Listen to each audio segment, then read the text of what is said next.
আসসালামু আলাইকুম। আমাদের যে নতুন নিয়মে সফটওয়্যারের মাধ্যমে ড্যামেজ এন্ট্রি নিয়েছে আমাদের কিউসি ভাইয়েরা বা আমাদের ড্যামেজ সেকশন, তো ডিলার বা এসআর ভাইয়েরা বা আমরা যেভাবে ডিলারের ড্যামেজগুলো প্রাথমিকভাবে এন্ট্রি দিব, তারপরে আমাদের টিএসএমদের অ্যাপ্রুভাল দিতে হবে আর কি প্রাথমিক অবস্থায়। তো তার জন্য আমাদের যে ওয়েবসাইট আছে সেই ওয়েবসাইটে প্রবেশ করে আমাদের নিজ নিজ স্টাফ আইডি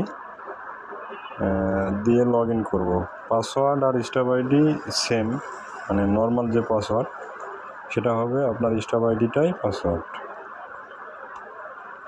লগ ইন করার পরে আবার সেই সেমভাবে যেখানে ডিলাররা এন্ট্রি দেয় ড্যামেজ রিটার্ন অপশন, এখানে যাব। এখানে গেলে পেন্ডিং ফর অ্যাপ্রুভালে ক্লিক করব।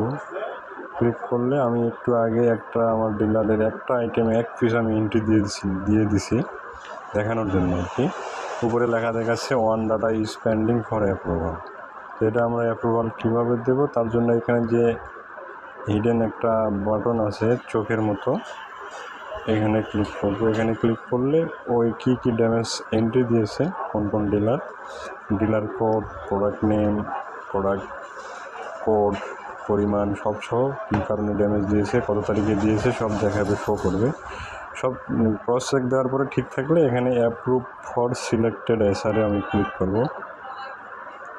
তারপরে ওটা চলে যাবে এসআইসির কাছে।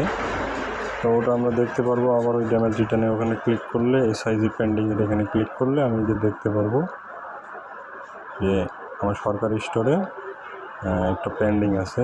এখানে এই চোখের বাটনে ক্লিক করলে আমার এখানে দেখাবে যে আমি যেটা অ্যাপ্রুভ করলাম সেটা এখানে দেখাবো।